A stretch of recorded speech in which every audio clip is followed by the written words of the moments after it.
Persecution, सताव, मारपीट, झगड़ा, अत्याचार, दोष लगाना, आज ये सब चीज़ें मसीहों के साथ आज चारों तरफ हो रही है। बात करें चाहे इंडिया की या फिर पाकिस्तान की ही क्यों ना, मसीह लोगों पर हर जगह आजकल सताव किया जा रहा है। रिसेंटली पाकिस्तान में सेंट जॉन्स चर्च पर अटैक हुआ, जिसमें देखा गया कि आसपास के बहुत से मुस्लिम्स इकट्ठा होकर एक प्रार्थना सभा के दौरान आए और चर्च पर अटैक कर दिया। जैसा कि आप वीडियो में देखिए, हज़ारों की संख्या में वहां पर लोग मौजूद हैं। ये कुछ वीडियो क्लिप्स हैं, आप जिन्हें देखिए आपको आइडिया लगेगा कि आखिरकार वहाँ की सिचुएशन कितनी बेकार बनी हुई है इस समय मसीह लोगों को लेकर।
इन वीडियो क्लिप्स में क्लियरली देख पाएंगे कि चारों तरफ सब कुछ जला दिया गया है, सब कुछ वहाँ पर जला दिया गया है।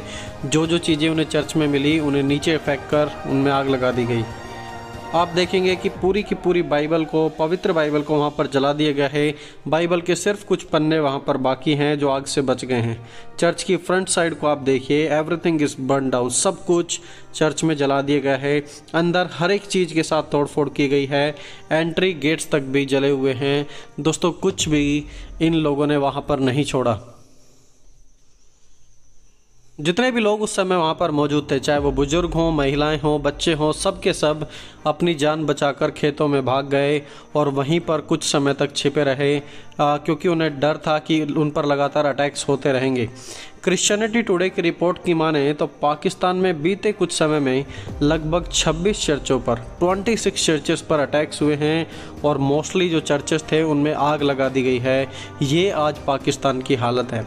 पाकिस्तान के ऑफिशियल आंकड़ों के अनुसार क्रिश्चियनिटी वहाँ पर लगभग 2% है और पूरे देश में लगभग 3 मिलियन मसीह हैं जो लगातार डर में रहकर अपनी ज़िंदगी पाकिस्तान में बिता रहे हैं।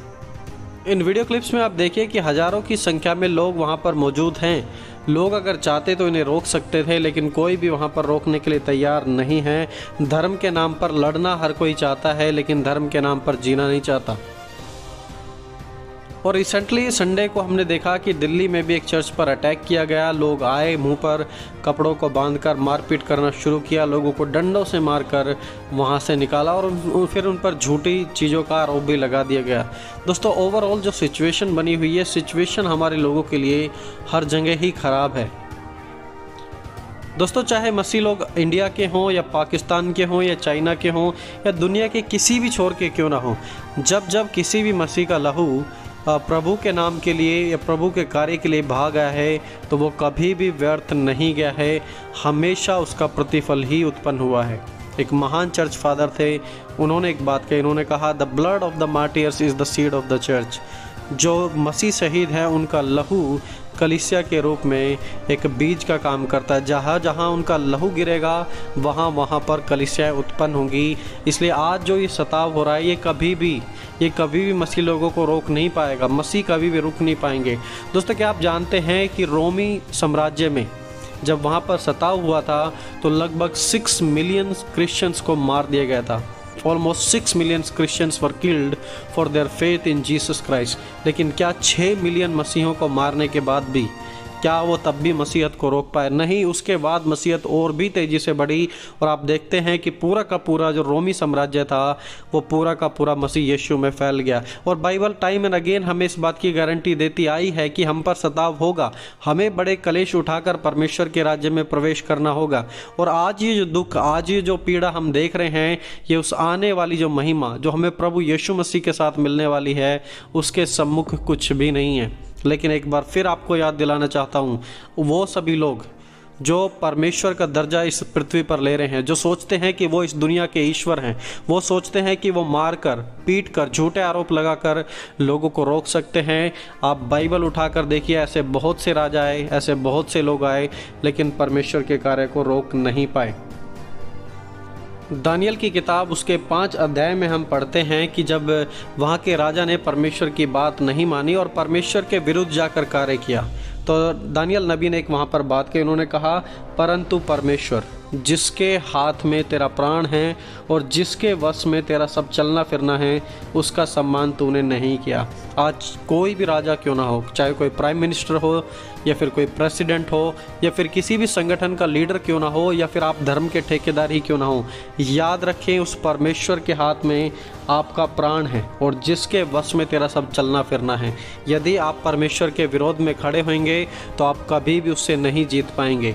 मसीहों पर कितना भी सताव क्यों ना कर ले, मसीहत, इतिहास इस बात का गवाह है कि मसीहत कभी भी रुकेगी नहीं। और दोस्तों, जब आप पर अटैक्स किए जा रहे हैं, जब आप पर झूठे आरोप लगाए जा रहे हैं, जब आप पर एलिगेशंस हैं, जो काम आपने किया भी नहीं उसके लिए आपको दोषी करार दिया जा रहा है, तो आप घबराएं ना, आप परेशान ना हो, बल्कि परमेश्वर से प्रार्थना करें उस महिमा के लिए जो मसीह यीशु में आपको और मुझे मिलने वाली है। ओवरऑल हम देखते हैं तो हालात तो बहुत ही ज़्यादा ख़राब हैं। हालातों को देखने के बाद कुछ बोलने का, कुछ कहने का मन भी नहीं करता, सिर्फ मुंह से ही निकलता है कि हे प्रभु हमारे लोगों की रक्षा करें। लेकिन वो इज़राइल का परमेश्वर, वो न्यायी परमेश्वर है, वो ना सोता है ना ऊँघता है, वो हमेशा देख रहा है, उसकी आंखें सदा सर्वदा लगी हुई है और वो एक दिन न्याय करने के लिए ज़रूर खड़ा होगा।